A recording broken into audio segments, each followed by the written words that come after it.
Good morning. It's Sunday morning. Got a cup of coffee. Nice fire. You know what we just had on this fire? We had Spam. That's right. Survival pig Spam on a Sunday morning. I cooked up the Spam. I got King's Hawaiian sweetbread. People running around on a Sunday morning, but me, I'm cooking up Spam, King's Hawaiian sweetbread, fried eggs. We're going to have fried egg and Spam sliders right after the show this morning. It's going to be a good morning. So, we're going to look back on this week, see what's going on. COVID, this, pandemic, that, blah, blah, blah. I got friends in the house. They're coming to join us. It's good to see you. Thanks for joining us on this Sunday morning. As always, let's begin with a prayer. E ko mako e maku e loko kalani na mahalo pia naku e. Mahalo nui naku e. Mai kaunalipo. Mai kaunalipo. Mai kahikina, mai kaulana, e hele mai oe atu e hele mai e ku, a hina, a tangaroa, a tāne, e hele mai e kanaha, e kanawai, e hele mai oe e au makua.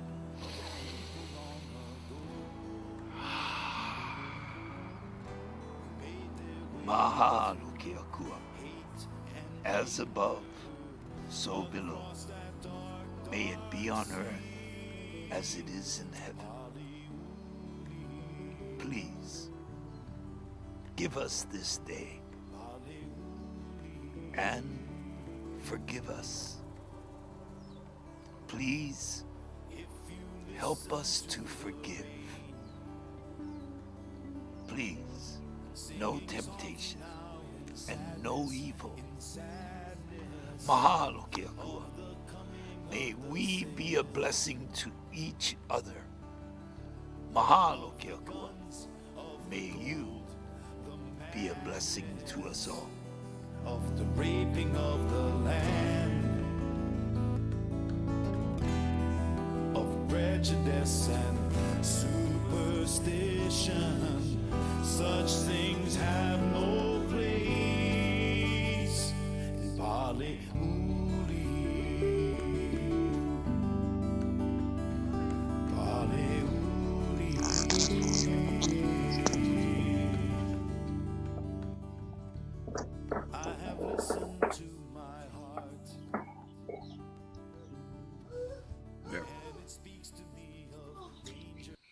Good morning, guys. Good morning.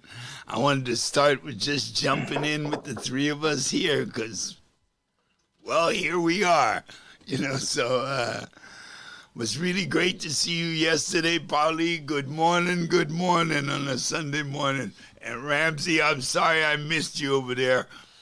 I just couldn't believe I actually got on a plane, went to Honolulu, came back in the same day.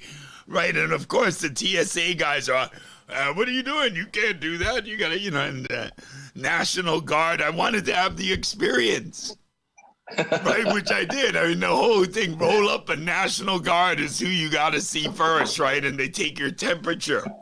I'm like, okay, let's go through this, you know what I mean? And because if we're gonna talk about the new normal, we ought to get out there and see what they're proposing as the new normal, because I do think it's a proposition, right? I'm pretty sure we hadn't reached that point in our social order yet where somebody can just order us to stay indoors. I'm like, okay, we no longer have a president. We now have a grandma in charge, right? She could just send us all to our bedrooms, right? It's like, okay, damn it, you kids, get to your bedrooms, and we have to, yes, grandma, and stay in the house. It's Yeah, no porridge for you. Right, exactly. And so, my take on it is hindsight 2020. When we're looking back on this moment, we're gonna think we're a bunch of idiots for just surrendering all kinds of civil responsibility to the boogeyman. Now, I'm all about being conscious and good behavior, as you guys know, right? And I'm certainly not a conspiracy theorist. I just believe that, as I always like to say, just because I'm paranoid doesn't mean they're not out to get me. So I just want to, be cautious, but at the same time, cautious when we surrender rule of law.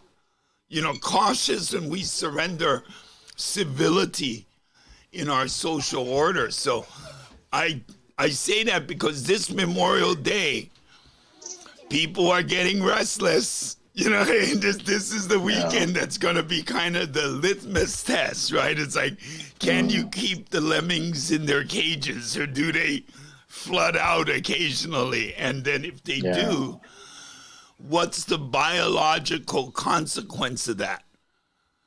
Because the fact is, whatever is happening at the micro level in the biology is here to stay on the planet. It's what was inconveniently called by my ancestors who walked around with this blasphemy.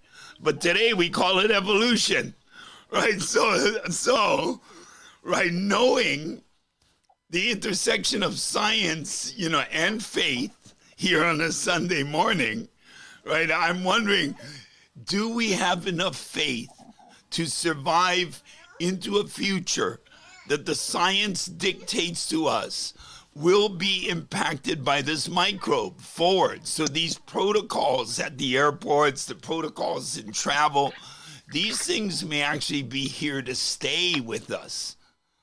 What's your take on that, guys? Polly.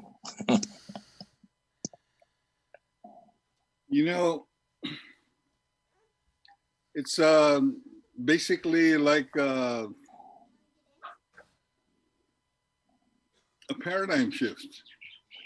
Until it no longer works, it'll continue to be there. But once those beliefs, assumptions, and values you realize they're not working, change happens.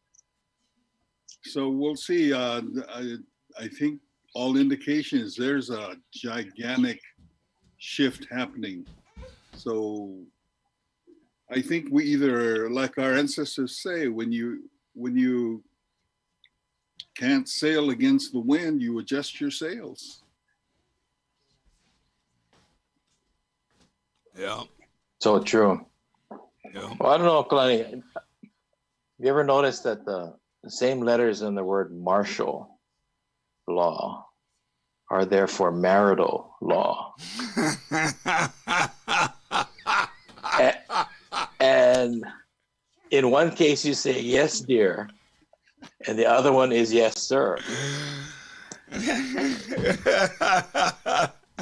But in either case, the first two words is I do or I don't. Wait a minute. Isn't there something about until death we...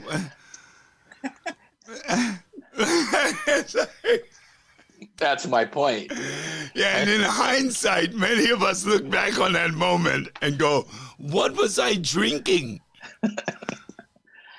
But it requires some knowledge of saying I do, right? Yes. And at what point are you saying I do, continue, I will, or I won't? Yeah, yo. Right? Yo. And I say that simply because we have to ask ourselves, what are we married to?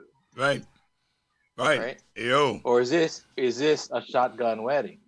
Yo. And in many ways, we're operating under a very large shotgun, a multi-generational, intergenerational shotgun. Yeah. And we've entered into these agreements, so-called agreements, with a sense of knowledge. And I know how it happens. In hindsight. Yeah, in hindsight. I mean, that's the whole point, right? Everything is in hindsight.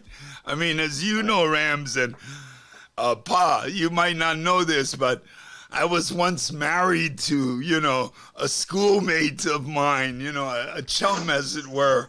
And we were together some 13 years. Only, And this is why I bring this up, because our culture is a lot like this. Very forgiving. You know what I mean?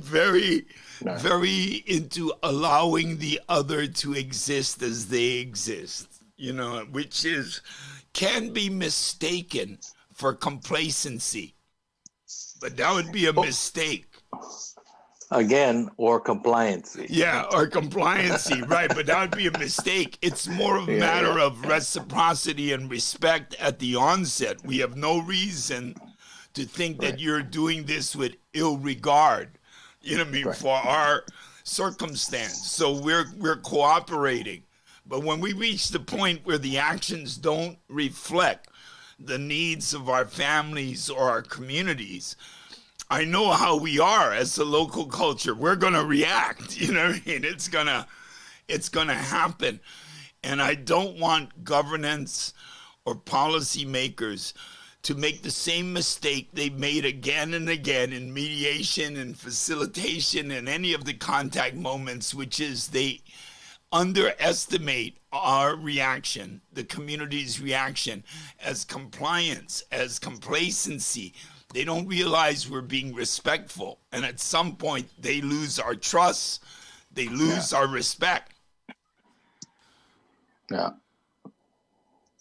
At some point, though, I think we got to recognize that we keep singing the hyena. Yeah. Right?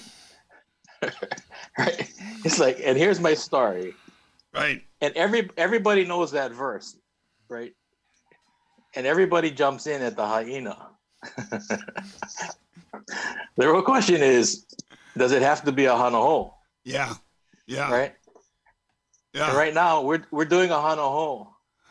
Because as this last week, I heard that a new set of missionaries want to come from Boston 200 years later to give us another message. No, And so when I say this is a cyclical, how far on the circle do we have to get before we start recognizing we're on the same point? 1820, missionaries arrived, right?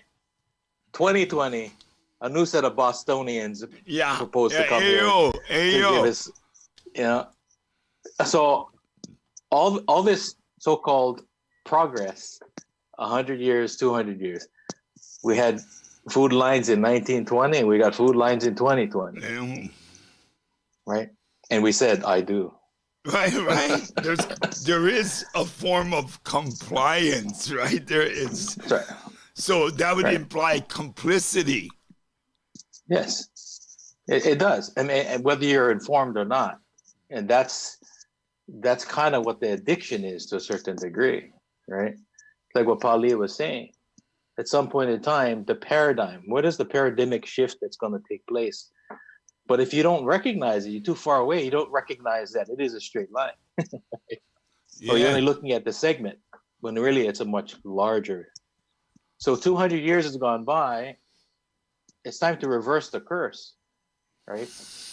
How do we not feel like someone else from somewhere else has a better response or answer for us? I don't mind working with them, but why do we bring them here to ask us how to help them over there help us over here? If we're being honest, if we're being honest about how we view the stewardship, right? And we're rolling back at the historical look from 1820, as it were, right? Okay, so then we got these really rich descendants of the white missionaries who then, working with the U.S. military, who illegally seized control of our country and our land, get together with the imported immigrant labor workers on their plantation farms, the descendants of those people who then create an arrangement with the U.S. military to create this giant charade that there's a state of Hawaii because the racist people of America don't know the difference between the descendant of a Japanese immigrant or a Polynesian person. And then those people are now in charge of seeing to our welfare only it's the descendants of the people who came here as immigrant laborers working in concert with the people that came here a few decades earlier and illegally seized control of the land. Wow, did that come close to summing it up? Right, and so here we are, We're dealing with their descendants and they're all running for office. And now they're being joined by our descendants. In our cultures, we have a very profound aloha for the earth. Ew. Papa no moku in Hawaiian, in Samoan is papa fa no moku. I mean, basically, is Mother Earth who gives birth. Ew. So, for example, in Samoa, the word for ele today means dirt or mud, but the ancient word is blood. And so the word fanua means today, means estates or property. But the ancient definition is fanua, is placenta, afterbirth. And so, today the modern word ma'a is the word for stone, but the ancient word is fatuma'a, which means heart. So in our language, our mother gives us birth. So getting back to the paradigm thing, our paradigm is that it is our mother. What came from across the sea, I realized had the appearance of missionaries, but they were mechanics. Ew. They come from a paradigm that sees the universe as a machine. Yeah. So when they came with these machine things, as I shared that sometime, that I'm glad I went and really focused on studying Western philosophy, theory, and religion, because I realized way into my graduate program before I finished my graduate school that I was starting to let go of my organic earth mother for the hand of a mechanical father. So when that shift, it was only when I came to that realization that I then realized that I need to look at the world with the ancient eyes of wisdom that I always possessed, but I had the sunglasses or the shades of a different way of looking at the world. So, Ray-Bans. So the challenge today is looking at ways, how do we deal with with these turbulences, with the new tempest that confronts us? The ama, which is the outrigger of the canoe, we are taught metaphorically, in rough seas, what does the paddler do? They hang on to the ama to maintain the balance. And if it's waves that are like mountainous, and you're going to drown one way or another, what are we taught to do? You sink your canoe so it stays at water level, and you hang on to it. So that's counterintuitive. But then again, that's folding back in to the natural harmony and embrace of our world, of our mother. And when we can do that, we need to remind ourselves that often the pathway to solutions lies in the wisdoms that have been passed on to us. Ew. What has occurred is that we're allowing knowledge that we learned that are very mechanically oriented. It's running away from the wisdom. Yeah. What we need to do is to bring the wisdom, or bring it, hold it together so the wisdom can can realign together. Together is the way to move forward. Not just jumping onto new experts that proclaimed this today and that was different than the experts who proclaimed something yesterday and before. But wisdoms are constant. They don't waver. They're like the stars. That's why we can find the same place thousands of miles away by just looking at the stars and navigating accordingly. Meanwhile, if you use a sextant or anything else, those things can break. And once those instruments are broken, you're lost. But what we need to realize is that we don't need a sextant. We don't need these instruments of navigation because we are the instrument of navigation. And we need to remind ourselves that perhaps our solutions are already within us. Yep, designed by the universe, right? With the tools we brought with us, same as the rest of life. My grandfather used to say, you are no less than the birds, right? No less than the fish in the sea. And then he would lean over and say, and you know more than the fish in the sea or the birds, right? So remember, the moon is always half in shadow, right? We get to be Lord of our universe, but that ends right about 6 inches beyond the skin, you know what I mean? It's like the rest of the universe belongs to everybody else. This is going to be a tough moment. There are people who think they own our universe. They're worried that they're losing a lot of money. I mean, I'm flying out last night from Honolulu, and I'm counting 17 large Hawaiian airline jets just sitting parked on the tarmac. Yeah. I'm sure they're not just parked here. I'm sure they got a couple of them up in Oakland. They got, you know what I mean? So this is a sign of the times. These large institutional organizations that extract a phenomenal amount of the economy, and yes, regurgitate it in some form and fashion, but extract a lot of that money out into profit. They want us to jumpstart this whole machine again, right? It's sort of like, here's John Q. Public standing with the fibrillation paddles in their hand, right? And the oil company is going, quick, you know, start the heart up again. And we're like going, wait a minute. This is such a nice, quiet world without you guys running around in it, right? And so here's the moral dilemma. We want to support life. We want our citizenry and our social order to have commerce, but we're all a little hesitant about reapplying the paddles again, right? It's like, wait a minute. Do we want to save lives or do we not want to save lives?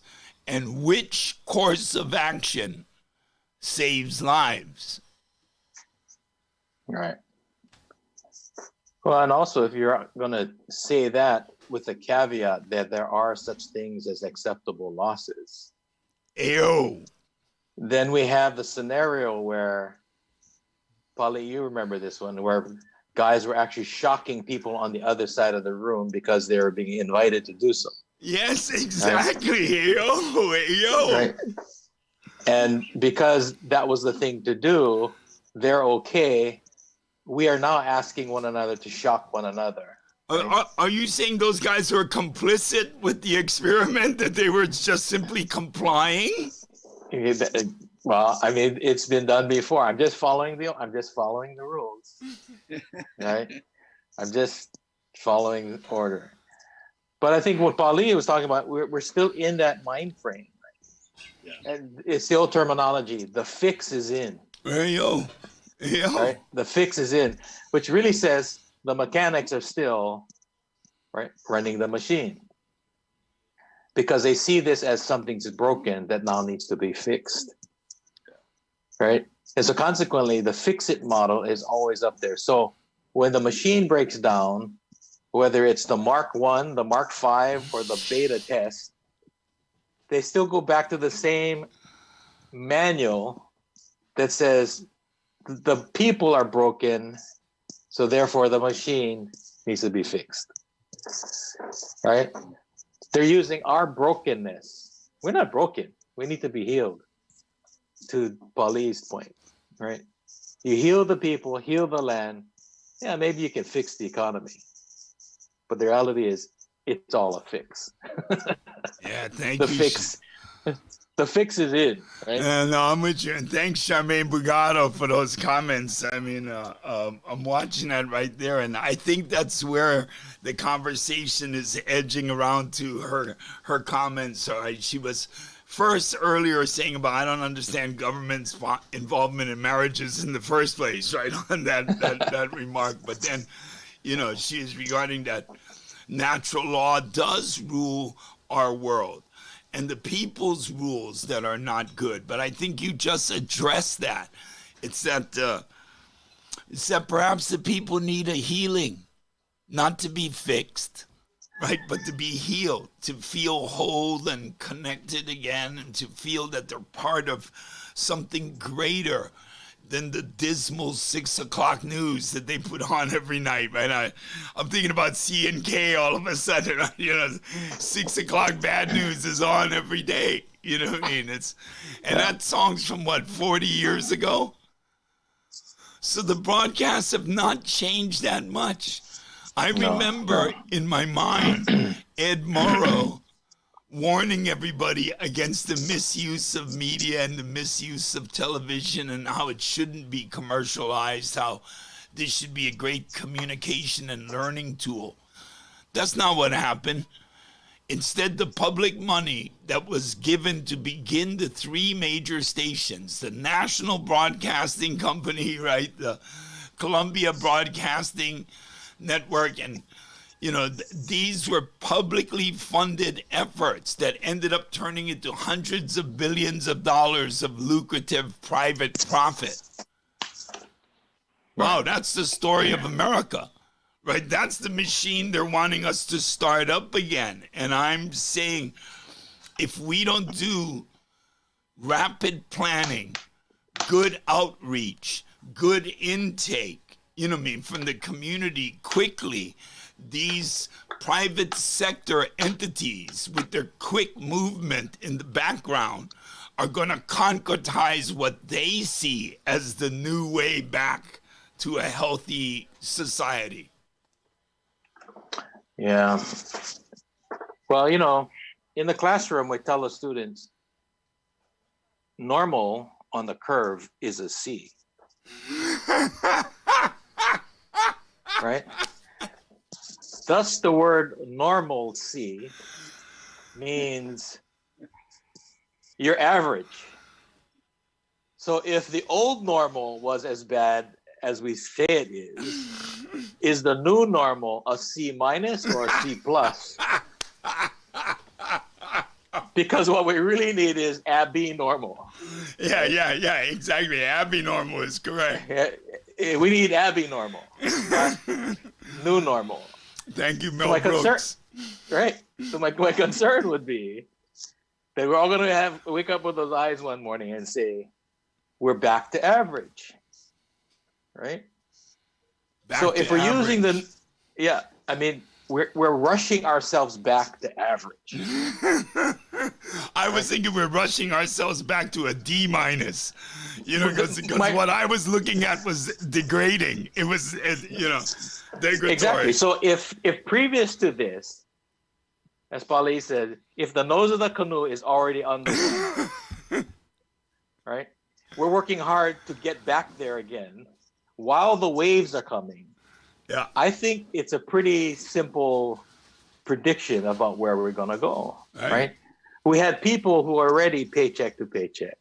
We have a housing crisis. We had affordable issues. We had a homelessness or houselessness. Yes. And we had a huge separation between those that have and those that have. And let's face it, dynamic economic pressure. Literally, latest federal figures were 64% higher in cost of goods for living than the next highest city, San Francisco, in the United States. 64%, thanks to the import tax. So what I'm saying is, those we were barely whole at the time. Ew. We are now in a hole and have a lot more way to go to be whole again. Ew. And yet we're using the same shovels and the same hammers In exactly the same stroke. In exactly the same stroke. Yeah, well, and this kind of reminds me of the addict who just went cold turkey for the last 60 days, right? And is now jonesing to get back for the fix, Right. right? And we're rushing into this because our normalcy, as badly as I felt, was better than the way I feel now, right? If all we know is that better, then how do we plan for something that is preferred rather than going back to what we were trying to get out of in the first? It's because, well, we know that. Right. Particularly when we're not given the time to discuss amongst ourselves what is that preferred. That's right. And to Pauli's term, the paradigm, we are in not only a fix-it paradigm, but a fight-it paradigm, right? Whereas we come from Aloha, which is not a fight-it paradigm. It's a protect-it paradigm, Right. which may require a fight. But the reality is it's about protecting first, Right. right? Protect, not fight. Right. So even in the storm, are you fighting the storm or are you riding Right. Protecting the wave? canoe. Right. Exactly. to what Pauli was talking about? And I think the choice of words really begins to reveal our true intentions, right? Or at least what we believe to be intentions. And so when we start using words like recovery versus rescue is signs of life. Recovery is you picking up bodies, Yeah. Yeah. right? My friends in the Coast Guard tell me Yeah. the minute they switch that That terminology, word, right? That's what we're talking about. It's not That's a right. rescue, it's a recovery. it's a recovery. So what are we doing with our economy? Yeah, recovering. Is it a rescue or is it recovery? Because frankly, if we're going to breathe life back into the economy, then what are we using? Right. Right? What engine? Where is that breath coming from? Or is it just going back and recycling the old into the new? Yeah. Right. What moment So are we the in? words we use. I think these paradigms are really critical. Yeah, But- using Pauli's metaphor of the ancient way of adjusting out at seas that we learned. This is why we lash our rigging, right? The rigging is Right. lashed in a single strand so that we can loosen the rigging. The canoe, the va, comes apart or seems to come apart, right? And is now floating on the waves like flotsam and jetsam without pressure against the joints so they don't break. And we're in the water, strapped to the wood, riding out the storm. The lashing, the aka cord, as it were, right? Like in the other teachings that we know, indicates the connectivity, the relationship, right? So the pieces of the canoe separate enough to not create tension against the stress of the waves, but stays closely connected, you know what I mean? Deeply in relationship, so it can provide the support network for the people to survive. And I think that's an important thing. We got to remember our lashing, our relationship to each other is more important than this large structural tensile strength we're looking at that we call Waikiki and the big AmFac financial machine of Bishop Street. You know, it's like we really got to reevaluate who we are, what it is we think we're doing. And by that, and I think, Pa, I want to hear from you, your economic development expertise. What we're looking at here is we need to develop our economics that support us locally and regionally. So not go back to a structural institution that brings all of our resources from an outside arena into our domain, but rather create those capacities here. And by that I mean are investment groups in Honolulu that do high-tech investment or invest in shopping malls or hotel consortiums. They should be investing in manufacturing. They should be investing in farms, in the creation of food and resources locally on Maui and the Big Island that supply Honolulu versus shipping goods in from 2,500 miles away. Do you think that's possible? Is it possible for us to come up with this new manufacturing production capacity in state? Oh, we've always been. But before I get to that, just to reference this our perspective on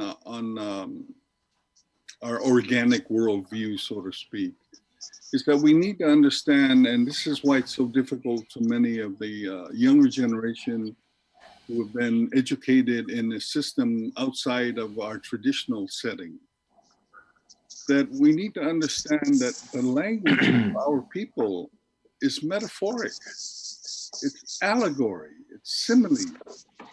That that's how we speak, that's how we convey our thoughts. Because it touches the sacredness of the other. And that's part of our paradigm. This is rejected if we're looking at it from the scientific perspective, where how do you quantify a metaphor? They want exact precision. They want quantification. So what happens is that in our language, it removes that intellectual, emotional titillation through metaphor and through allegory that connects us to that world that we believe is very real. And so when we use metaphor, I can see in some of my graduate classes, students roll their eyes because they come from a educational system that the scientific method is, and quantification and precision defines their world and their reality. And so we need to, this is why engaging with the elders and learning from them, spending time with them, learn our language before you want to represent what we truly feel. And it takes time to do that. And they must be present in all things. This is why it's always good to have children running around, but have the elders present all the time, because they can express it in ways totally unrelated to what you just observed. But when you think about it, it is far more profound and far more enduring because it's still around. But, well, anyway, and now getting back to the economic thing, it's always been available. What we lacked, in my opinion, was the confidence and the boldness of leadership. We have been, or many leaders, sometimes for reasons beyond their control, were overwhelmed by the machine process. What happened was a level of dependence was seeded, planted, harvested, reseeded, and so that we have island economies that are based on one basic economic model. There's no diversification. It's either all tourism or all funding for public institutions that provides jobs, etc. So after a while, I get the impression there was the belief that we cannot produce wealth. Well, I know now that yes, we can, but why haven't we had it in the past? And I think it's, again, my own perspective is we had nowhere, except perhaps a few exceptions, had the leadership, vision, nor boldness to build what is needed to capture it. We now have that ability now. We can capture it, and we can capture it by working with something that has been with us as a gift for millenniums. the breadfruit and its multifaceted benefits are extraordinary. We now have a technology developed locally that is regenerative in nature and symbiotically. These two projects in and of themselves are game changers. I see Honolulu or Hawaii becoming the major center for processing, milling, and the development of new technologies that can convert waste into value-added byproducts. We have these experts, we have the means, everything is in place. In fact, I think both of you are part of this. We're in the implementation stage, but because of perhaps our boldness and our audacity, we've had to depend on friends and sponsorships and private donations to move it this far along. Now we are at a place where, of all places, those resources that have been very reluctant to open themselves to support our initiatives are now asking, perhaps what you have there is something we can all work together with. Yes, we can if we share the same values. Yo. You can help us and we welcome your help and everybody's help. But if you come in with the values of the machine, I think we may have a situation that may take some time to reconcile before we can move forward. Our economic development model is basically a regenerative model. And that's rooted in practices millenniums of century, well, for many centuries. And what amuses me is someone must have observed and recorded it and published it in some academic journal, and then they've been attributed, they have discovered a new economic development. Yeah, there you go. Right there you go. And so there we are sitting there. I was listening to a lecture and I heard this and I was thinking, I wonder where he got the idea. The wisdoms are there. Yeah. We can build and be guided by those wisdoms, but at the same time be able to work closely with, by weaving traditional wisdom with modern technology and science. So that's the new paradigm for me, is combining the best of both worlds, discarding negative, and creating a third option with value added. It benefits all. And most of all, it benefits Earth Mother. And if she's happy and healthy, we are happy. And they say happy wife, happy life, right? Here we are right back at the marriage point, right? It's this, and so here's the big question. Is it explorative and discoverable, right? Or is it relational and regenerative? And Ramsey, I mean, is this the moment? Is this childhood's end for the old economic development model? And you know what I'm talking about, the one that counts board feet, but doesn't count the forests or the trees. Right, exactly. Well, again, it goes back to what Paulie is saying, the paradigms and the words and the biases that come with those paradigms. Right? If we're going to look at this moment for what it is, it's not just here, but a continuum, right? This has been happening. It's not like, oh, here it is. Mother has been trying to come home for a while. We call it sea level rise. Right? Right. But mother told us she's coming home. Ew. Right? Ew. And in our fix it, protective, fight it model, fight the ocean.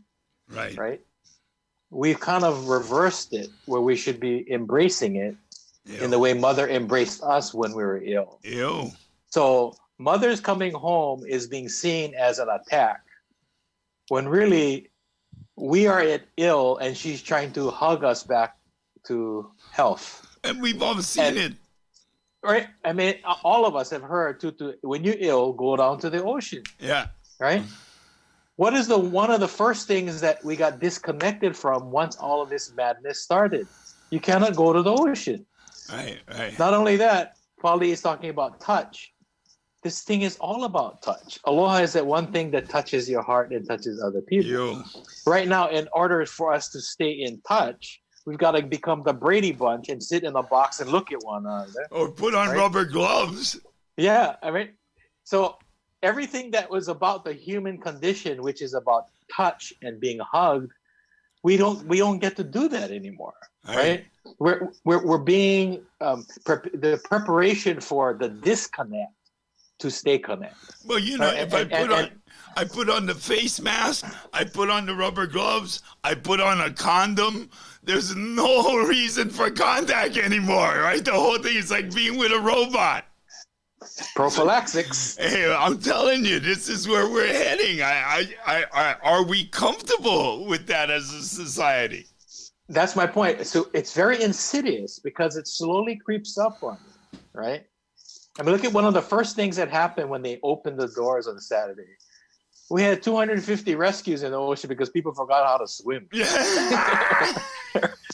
Right? It's like the fix. We have all these Hey, wait a craft minute. babies. No mouth to mouth, right? From CNC. No mouth to mouth from CNC in the COVID, right? Brother, so in the next 14 days, we'll find out. 250 rescues, 1%. Okay, whatever it is, we will know whether or not Yeah. we got this puppy licked. Yeah, right? this is a real litmus test, right? This is stick that strip in, pink or blue, baby. What's up? That's right. Well, so I think the risk is, which we've all talked about, is just jumping back in without understanding or preparing ourselves for what's happening. But I think it requires a shift. Mother has been there. Mother is coming home. And what we're seeing so far is everything in nature seems to be getting healthier when we take our hands off of it, right? Or but take if we our want economy off of it anyway. Yeah, but take the driver. Take the driver away. Right. Or and the assumption that we're controlling any of it, right? It's the palm on the pond trying to stop the ripples, right? And every time we hit the pond, we start a new set of ripples.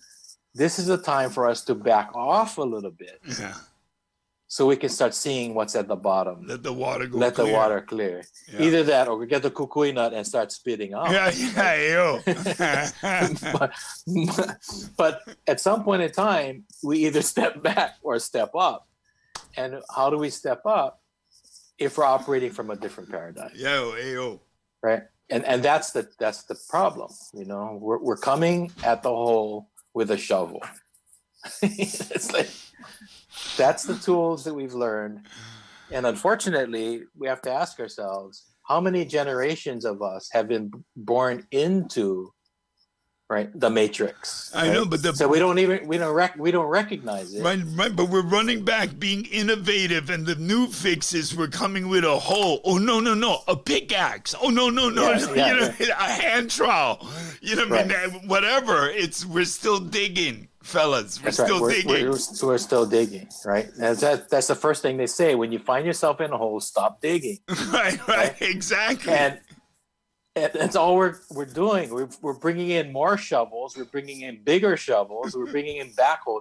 We're bringing all the big. Bring in the D9, right? Back up the D9. Crank up the backhoe. Dig harder. You know what they say?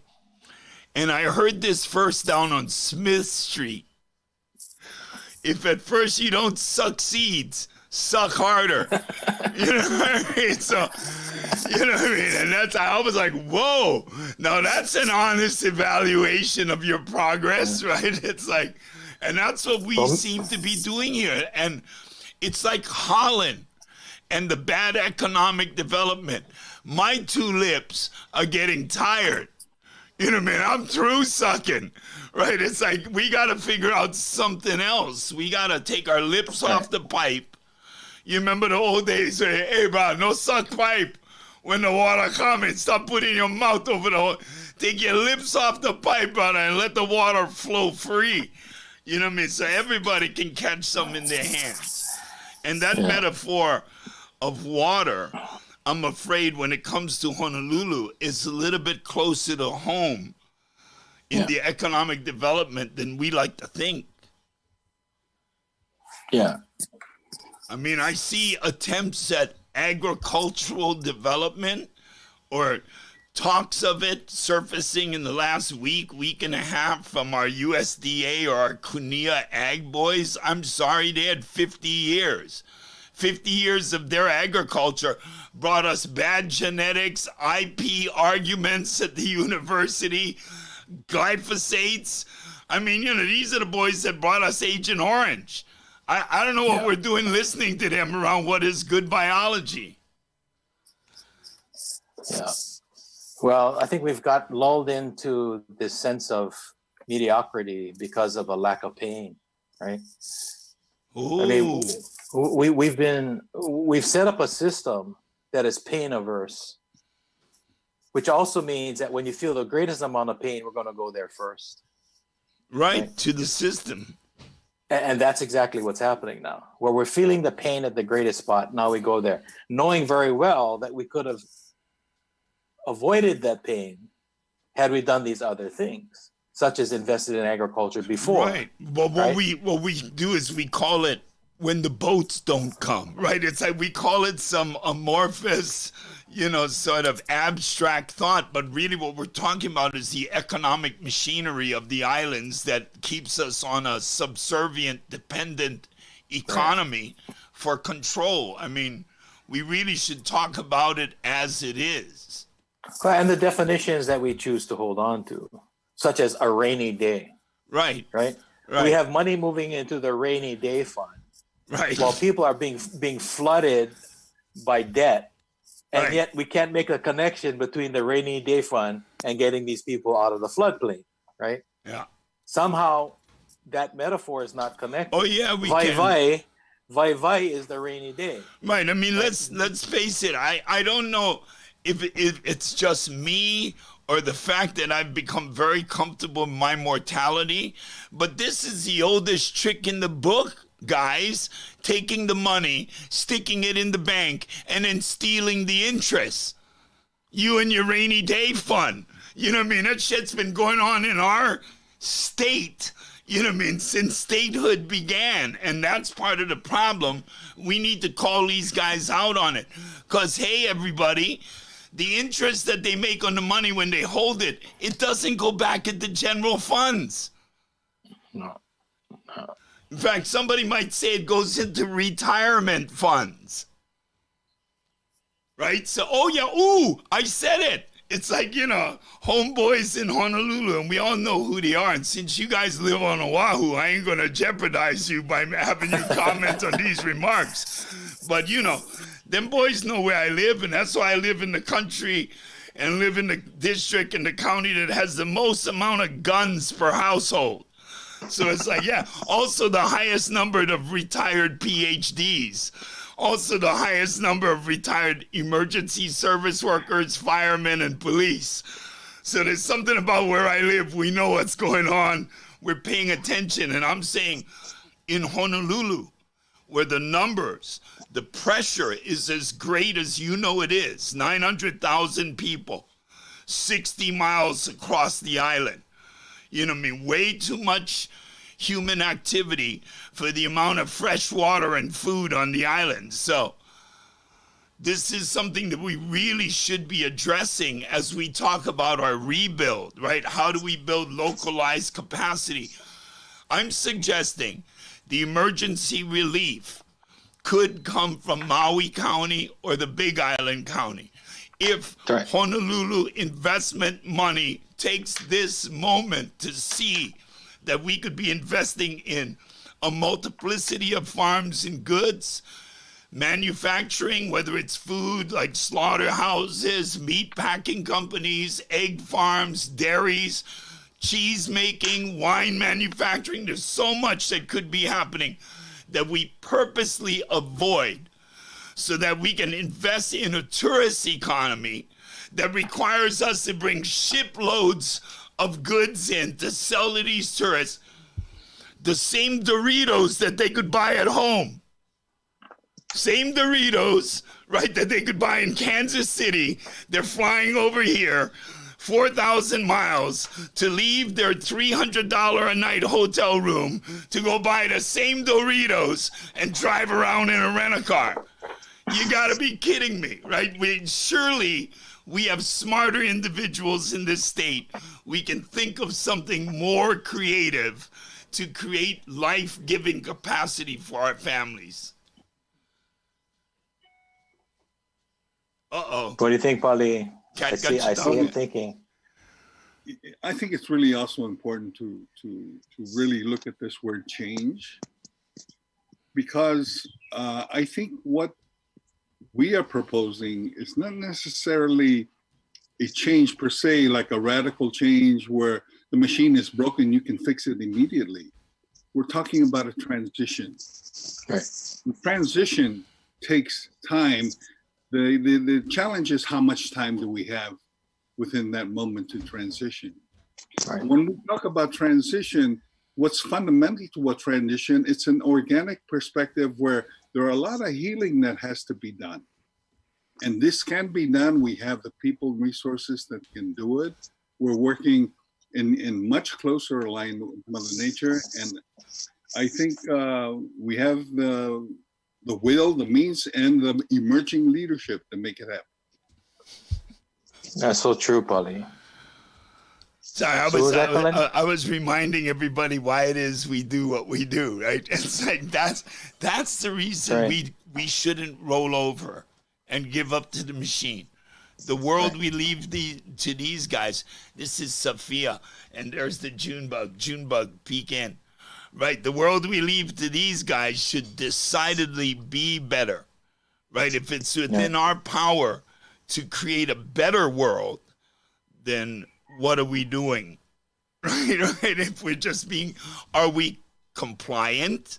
Are we being complacent, right? When we do nothing but just wait for the machine that's been destroying their future to start rolling again?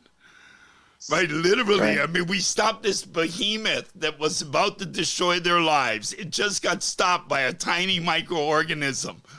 And we're not going to accept the gift and go, great, we got a redo. It's like a mulligan. Let's just drop the ball out here, you know what I mean, and try it again. Nah, right. These guys going to, go for stroking the same ball, if I might be so rude. You know what I mean? They've been stroking that ball for a long time, and we ought to figure out how to change the rules of the game. Right. And I think that's exactly what Polly is saying, is that if we don't check our criteria of decision-making at the door now, we're going to be making the same decisions, right? The black box, the mechanics in the black box have remained the same. We may be putting good intentions into the box, but a redwood's becoming a toothpick, regardless of whether you wanted a piece of furniture. The box is designed to extract toothpicks from redwoods. Yeah. We haven't created the box that creates redwoods from toothpicks yet. Yeah. Nature has, but we haven't figured that out yet. Not as smart as we thought we were, the sea monkeys. No. And once again, we can say granted, there's been a lot of progress. The human condition has advanced a lot in the last 100 years under the industrial fix-it model. Yeah, we live longer, we labor longer, we slave longer, and there's way more riches to the rich. Right, and now I can sit in a car made in America, waiting for food that comes from America, right? Right. In Mililani, rather than standing on a line in Chicago. Right. I could just pull up right there in Mililani and do it. Right. But 1920, people standing in line. Right. 2020, we're sitting in line. In the comfort of a car, right? Mm-hmm. Which is made from the very system. Right. Hermetically sealed. We're all hermetically sealed in our cars. Keep your germs to yourself. We'll hand you the food. Restaurants can stay open if it's takeout. right? Right. Seems like the condition is taking out our civility, right? Our ability Yeah. to share food, which is a fundamental point of the protocol of human right. existence. That's right. That's right. But the fact is, it's the human condition of wanting people to help others that created those lines. Right? Exactly. That's the paradox within That's this it. moment, right? Yeah. Your And yet willingness to help leads to the breakdown. And all of this is that people are still wanting to help. They're not there to fix. They're there to heal. They're here to feed. That's a very different thing. Right? But we still have a condition now where we're still in the comfort of our own home having this dialogue. And so even all of this is still an exercise of privilege. Right? We have the privilege to be able to sit here and discuss these things. Despite the fact that how challenging it still may be, we still have the privilege of insight and hindsight. Like Doc says, recovering academics, right? I mean, here we are displaying it, right? We're dissecting the problem. We're intellectualizing what we might be able to do, when in fact, we actually are living it with our families. That's correct. We're required to sit here and pretend that we can take some objective perspective to what's occurring, when in fact those two girls, they're real. They're going to inherit the world, right? We're either going to leave a better place or we're going to leave a worse place for them. Right. That's the reality. And that's why that's important, to see that and to remind ourselves. And for me, it's like answering a letter from my great-grandchildren, right? And they're asking me, what happened? What did you do? What didn't you do? Why didn't you? Why did you? Right? I mean, it's one thing to look at the person next to you, but to look into your eyes of your great-grandchildren who are asking you the question, Tutu man, what did you do?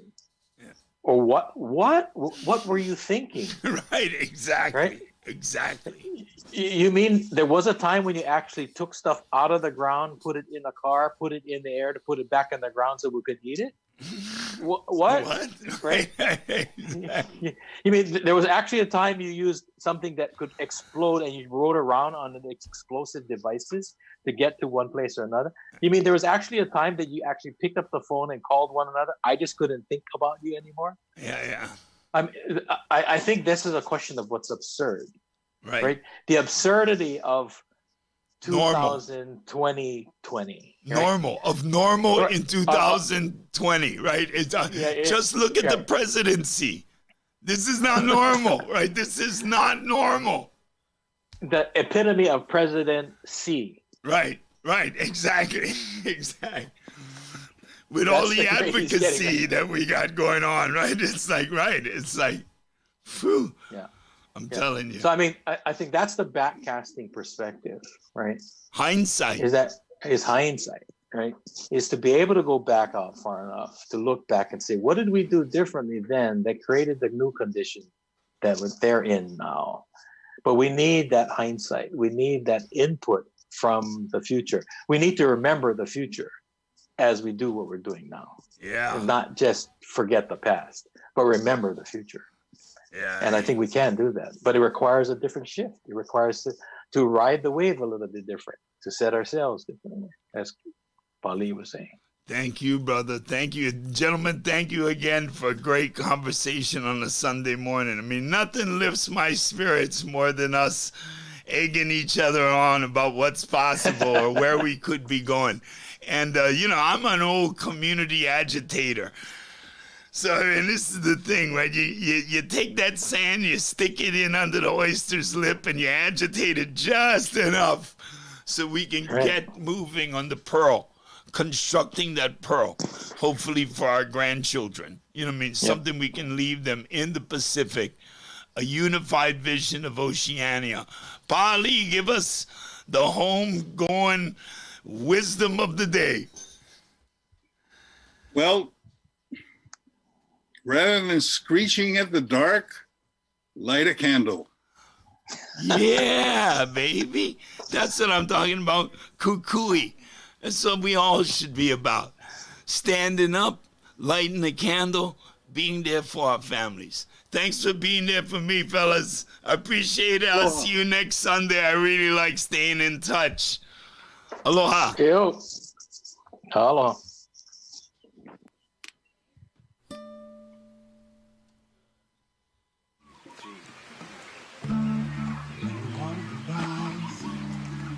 No surprise, steam becomes the clouds. The clouds will roll between the hot and cold. They're gonna thunder up real loud.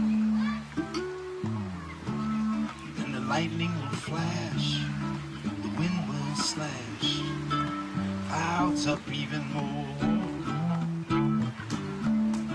The water will form at the edge of the storm. The rain begins to pour. There is only one big blue ocean. It's the sky above, it's the air we breathe, and the water is the deep connection. All of life must in the water bleed. There is only one big blue ocean. It's the sky above, it's the air we breathe, and there is only one true emotion. Yes, love is what we need. Only love can set us free.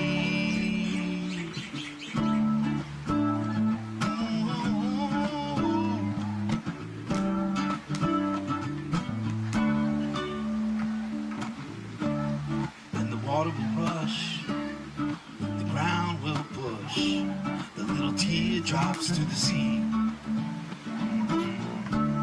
and the ocean will fill, and the sun still will light the water up beautifully, and the water will rise, comes as no surprise, steam becomes the clouds.